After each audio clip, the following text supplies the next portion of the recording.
Hello everybody, my name is Robbie, and today I will be discussing what I've been into since I haven't posted a video in about a week and a half now.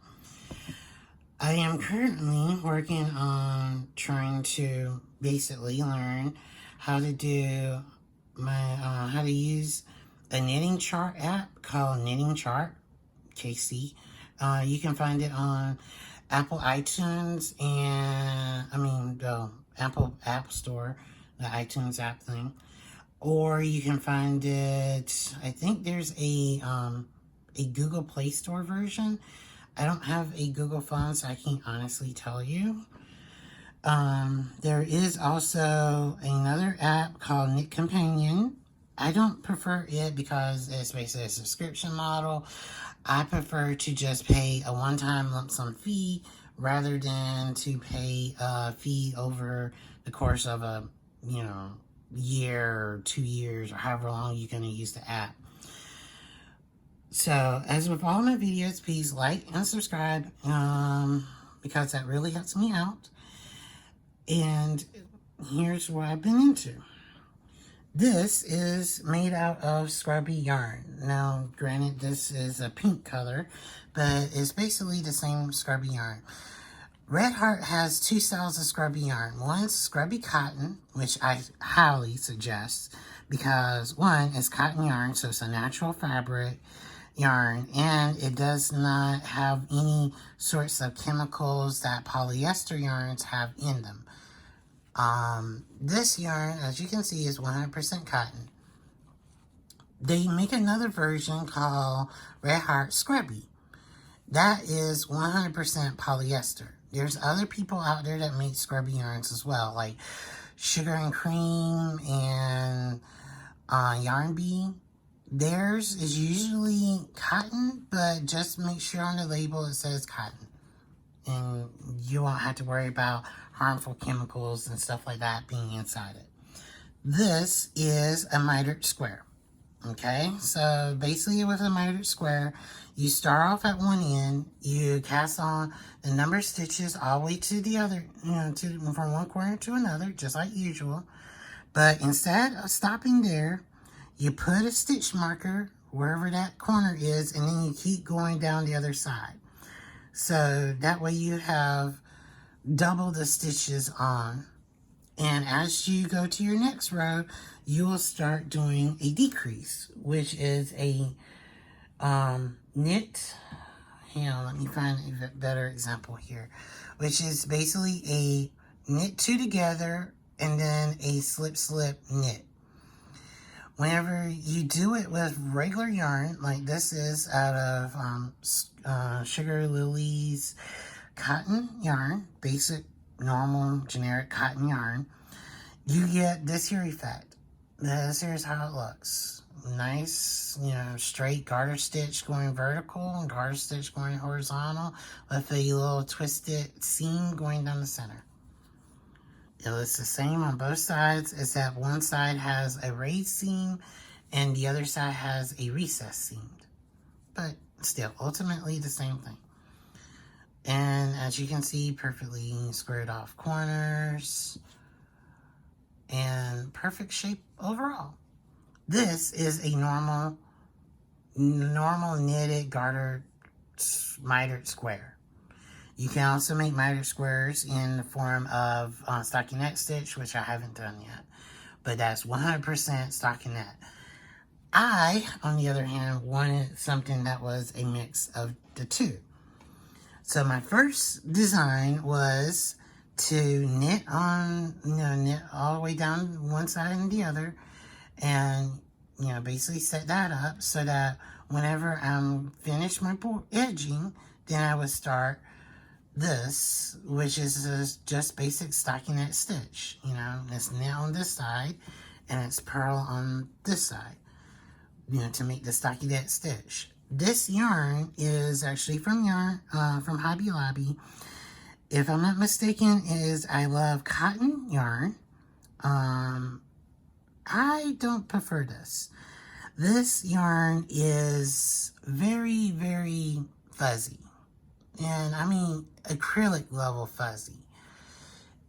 It's soft as can be, but it's not the same quality of yarn as the Sugar Lily, which eventually I will do videos describing why I like and why I don't like about various yarns. This mitered square was the design I actually originally made. I made a mistake, and the mistake is this is 5 stitches wide. This is the equivalent of 5 stitches wide, but in row form. That was the mistake, because as you can clearly see, it is very distinct. This here's like half the size of this, maybe, 2/5, 3/5 the size of it. So I went back and redid the pattern. It took me a while to figure out what I was doing and how to fix it, but once I did, I made another one out of it. And this one is the same yarn, just not brown, it's the same style yarn. But as you can see, let me get position right. As you can see, I took and I doubled up the number of rows so that now it's roughly the same size as the edging. And at the same time, it still got the same stockinette and the same, mitered center piece so that it rotates around 90 degrees, just like a mitered square. And this here's the wrong side, and so you can see, pearls. It feels good. It feels nice and soft. And yes, as I said, I don't think I'm going to be using this yarn that much. I hate that I got so many spools of it. Schemes of it, but yes, it's a bit fuzzy, but it makes some pretty good items. I like the little twists. Yeah, it's like pink and cream. I won't say it's white per se, but it almost looks like peppermint candy or candy cane. That was the design I've been working on. I have also been working on, as I said, about the scrubbie yarn. The scrubbie yarn has a problem. The problem is twofold. When you're knitting, right now, this looks like there's never going to be a part where you find maybe one strand holding the loops connecting each other. But when you're pulling from this, you'll find that sometimes, for some reason or another, the yarn didn't get all wound up together, and you'll just have one little thread holding everything together. When that happens, you're like, oh, this is going to break, but believe me, it won't. I have actually taken a washcloth that I've made and used it to scrub the crumb tray of a toaster oven that had baked on grease, and it did not rip the yarn in any way of the washcloth. And in fact, the washcloth actually removed some of the baked on grease, which, to my surprise, it did it without much hassle on my part. I didn't have to scrub it and make all sorts of wacky noises, or have my arms and hands sore from all the scrubbing, or have to use harmful chemicals to scrub. All I was using was just regular Dial soap and this. I mean, it works that well. And if for some reason you're wanting to have a good washcloth for removing psoriasis, eczema type stuff, then this here will make one fine washcloth. Other than that, I have renewed my plans about how I'm going to do with my knitting, and I'm going to try to post at least a works in progress video, if I don't post any video at all, once a week. right now my plan is going over to taking and making a blanket for my new mattress that I had to put up last week because my air mattress deflated. So with my new memory foam mattress, I'm planning on making a blanket for it. That's going to probably take me a good bit to make. I'm pretty sure it's not going to be a quick 2-hour knit thing, which now I've done so many washcloths that now I can do a washcloth of this size or a washcloth of this here scrubbie yarn size in roughly 2 hours. I mean, yes, it's a simple pattern. It's easy. It's easy to do, even whenever it's a more complex pattern like this or like my perfected red one is still a 2-hour knit. You can be done in 2 hours, and that's with distractions.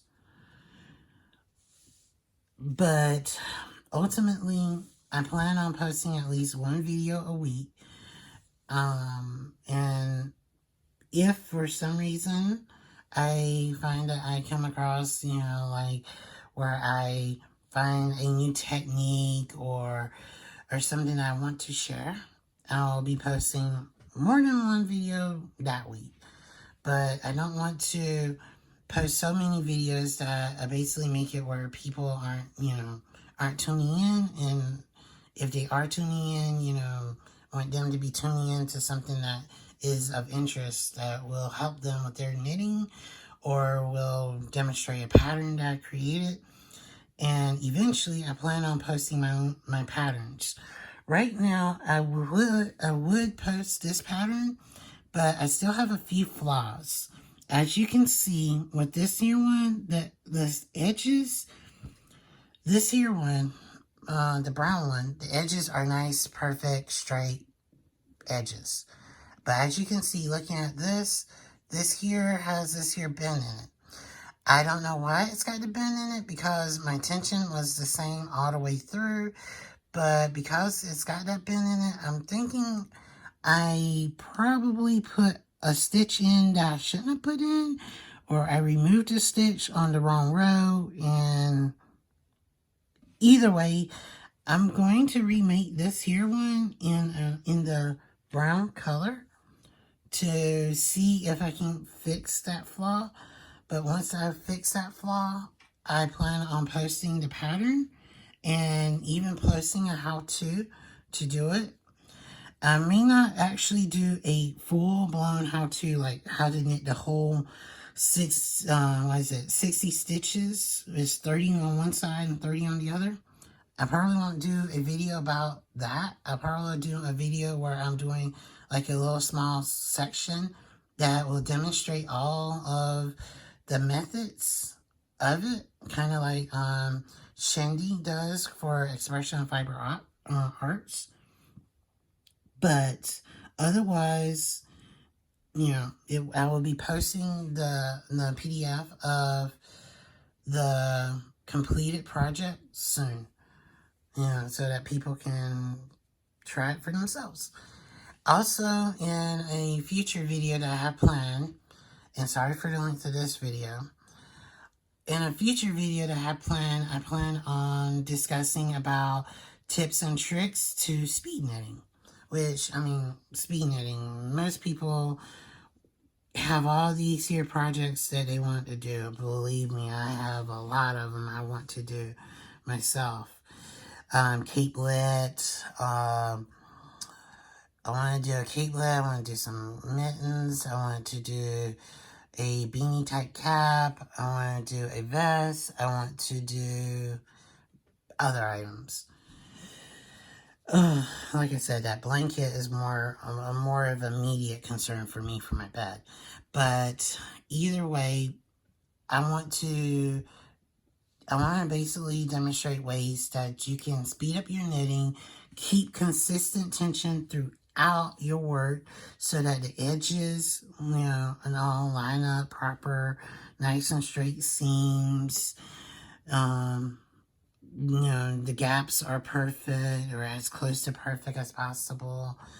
The edging, being a nice braid pattern, etc.